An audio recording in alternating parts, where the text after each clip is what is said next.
নমস্কার বন্ধুরা, পূজা কিচেন ব্লগসে সমস্ত বন্ধুদের স্বাগত জানিয়ে চলে এসেছি আবারও একটা নতুন পর্বে। প্লিজ বন্ধুরা প্রত্যেকে চ্যানেলটি সাবস্ক্রাইব করে সাথে থাকুন আর নিত্য নতুন রেসিপি আপনারা দেখতে থাকুন, গ্রাম বাংলার রেসিপি। আজকে নিয়ে চলে এসেছি এই যে দেখুন একটা বড় সাইজের পার্সে মাছ। এই মাছটাকে আমাদের গ্রামের দিকে এটাকে বলা হয় খাউক মাছ। দেখুন বেশ বড়ই আছে। আজকে এই মাছের রান্না করব আলু বেগুন দিয়ে, একদম গ্রামীণভাবে রান্না। আপনারা প্লিজ প্রথম থেকে শেষ পর্যন্ত দেখতে থাকুন, আশা করি প্রত্যেকের ভালোই লাগবে। চলুন এখন মাছটা কেটে নেওয়া যাক। আর এই মাছগুলোর কিন্তু খুব ভালো টেস্ট হয় খেতে।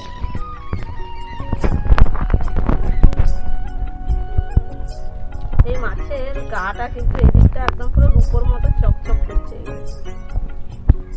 এর এই মাথার কাজটা দেখুন একদম পুরো চাপটা, দেখতেও বেশ সুন্দর কিন্তু।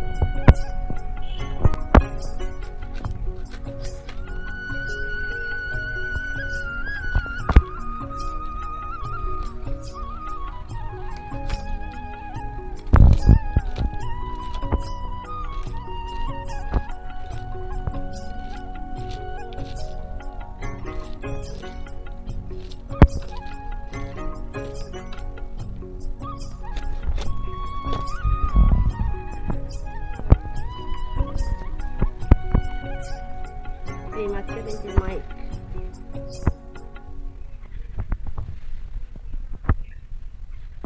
এটাকে আমরা মাইক বলি, মাইকের মতো দেখতে এটা।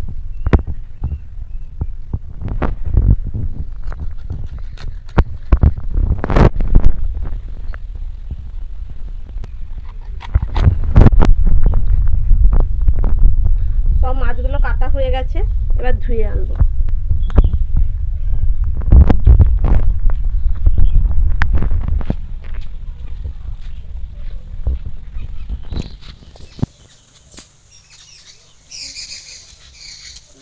রান্না করার জন্য এখানে আমি 4 পিস নিয়ে নিয়েছি, বাকি মাছগুলো রেখে দিয়েছি। খেতে তো 3-4 জন, তাই কমই নিয়েছি। মাছের মধ্যে লবণ আর হলুদটা মাখিয়ে নেব।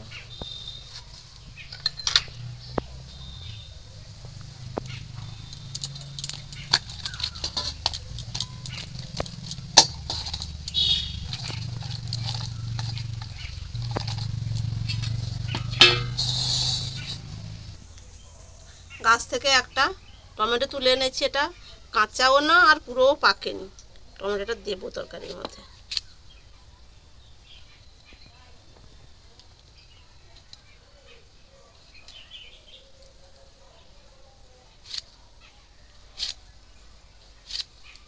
এরকম একটু মোটা মোটা করেই কাটলাম।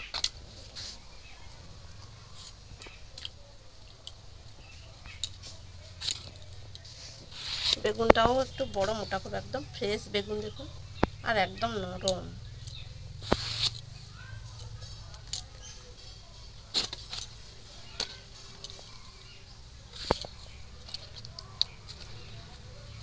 আলুটাও মোটা মোটা করে লম্বা করেই কাটবো। আলুগুলোও দেখুন এরকমই সাইজ করে কাটলাম।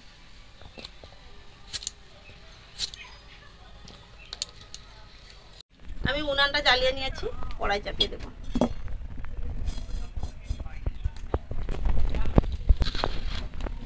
এখানে কি কি উপকরণগুলো নিয়েছি দেখুন বন্ধুরা।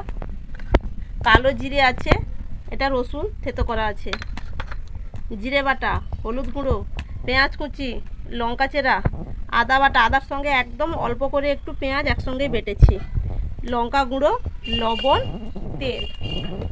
আমি প্রথমে মাছটা ভেজে নেব। তেল, আমি সরিষার তেল দিয়েই রান্নাটা করব। তেলটাও একটু ভালো করে গরম করে নেব।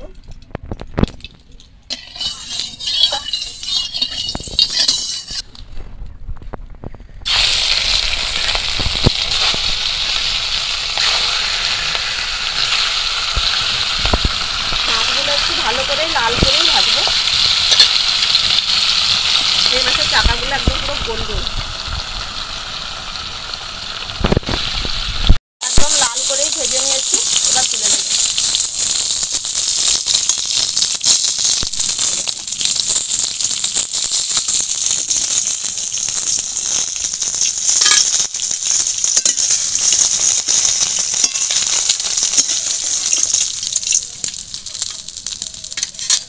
এই মাছ ভাজার তেলের মধ্যেই আমি বেগুনগুলো ভেজে নেব।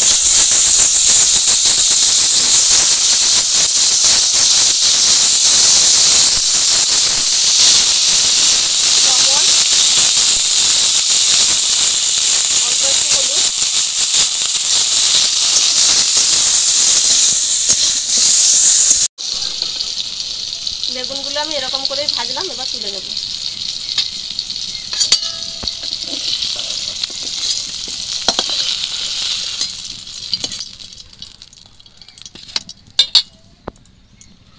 রান্নার জন্য কড়াইতে তেল দিয়ে দিলাম।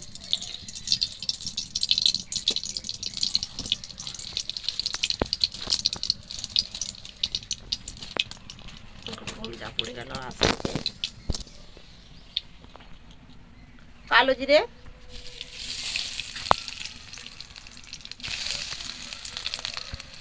থেতো করে রাখা রসুন,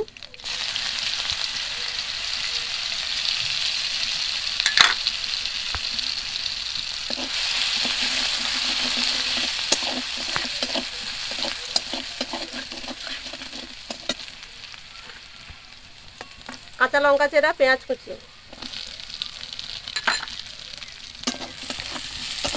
পেঁয়াজটা একদম ভালো করে ভাজবো। কাঁচা লঙ্কা পেঁয়াজ ভালো করে ভাজা হয়ে গেছে, দিয়ে দেবো হলুদ গুঁড়ো, আদা অল্প একটু, পেঁয়াজ একসঙ্গে বাটা,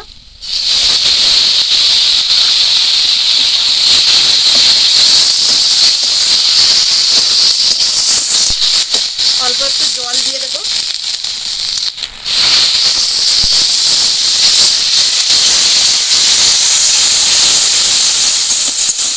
আদা কাঁচা গন্ধটা যাওয়া পর্যন্ত একটু কষিয়ে নেবো আগে ভালো করে।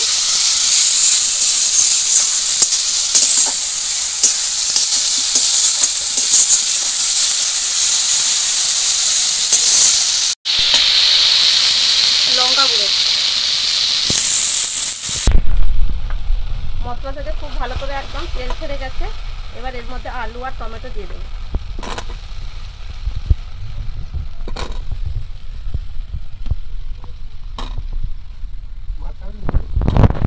লবণ, এবার ঢাকা দিয়ে দিয়ে একটু ভালো করে কষিয়ে নেব, আলুটাও যাতে হাফ সেদ্ধ হয়ে যায়।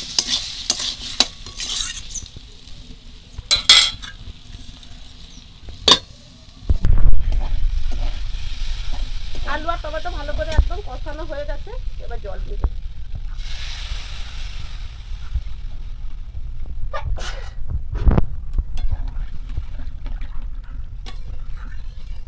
ভালো করে ফুটতে দেবো তরকারিটা। খুব ভালো করেই ফুটছে, এবার ভেজে রাখা বেগুন আর মাছ সবগুলোই দিয়ে দেবো। এবার দিয়ে দেবো জিরে বাটা। আরও 1 মিনিট মতো ফুটিয়ে নিলেই রেডি হয়ে যাবে। আলুগুলোও দেখুন প্রায় সেদ্ধ হয়েই এসছে।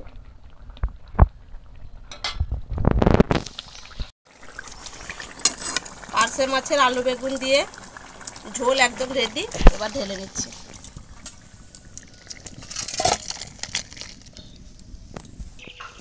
ফটোটা ওটা ভালো করে করো।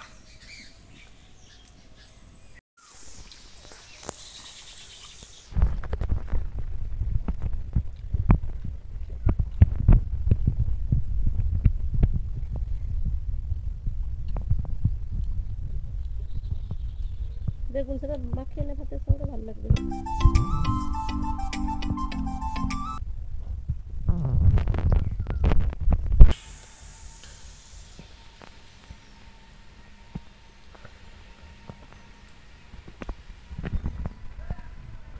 আজকে সবাই কলা পাতায় খেতে বসছে, অনেক দিনের পর কলা পাতায় খেতে দিয়েছি। কোটি কলা পাতায় খেতে কেমন লাগে বল? কলা পাতায় খেতে কিন্তু খুব ভালো লাগে। আমার মনে হয় তো এমনি থালায় খাওয়াচ্ছে টেস্ট আছে কলা পাতায়, আমার মনে হয়।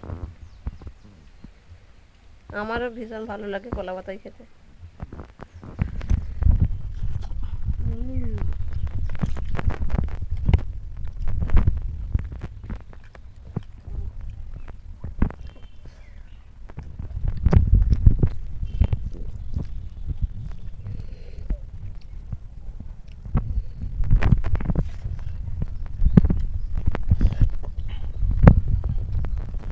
মাছের কেমন টেস্ট আছে রে? খুব এই সুন্দর পার্শে মাছ। taste। একদম কাঁটা নেই। তরকারি দারুণ স্বাদ হয়েছে।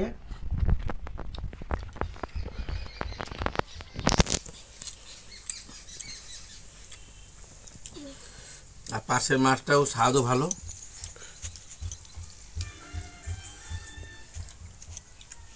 বন্ধুরাও এইভাবে রান্না করবেন, সত্যি খেতে ভালো লাগবে। এরকম আলু, বেগুন আর এখন তো কাঁচা টমেটো আছেই,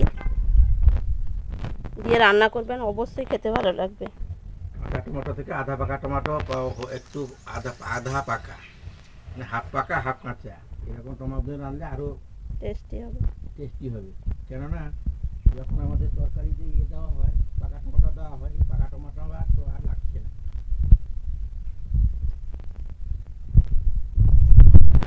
যে একবার খাবে সেই কিন্তু প্রশংসা করবে। আর পার্শে মাছের ঝোল তো খেতে এমনিতেই খুব টেস্টি হয়। যাই বলুন বন্ধুরা, পার্শে মাছটা খুবই টেস্টি। পার্শে মাছ যাই হোক না কেন সবারই পছন্দ। আপনাদের কেমন লাগলো কমেন্ট করে অবশ্যই জানাবেন। ভালো লাগলে প্লিজ লাইক, কমেন্ট, শেয়ার, চ্যানেলটি অবশ্যই সাবস্ক্রাইব করে পাশে থাকবেন। এরকম রান্না করে অবশ্যই খাবেন, এত টেস্টি। এরকম মশলা দিয়েও রান্না করবেন, সেটি যা যা মশলা পড়ছিল সেই মশলাগুলোই ব্যবহার করবেন। আজকের মতো এখানেই শেষ করলাম। সবাই সুস্থ থাকবেন, ভালো থাকবেন। দেখা হচ্ছে নতুন পর্বে। টাটা।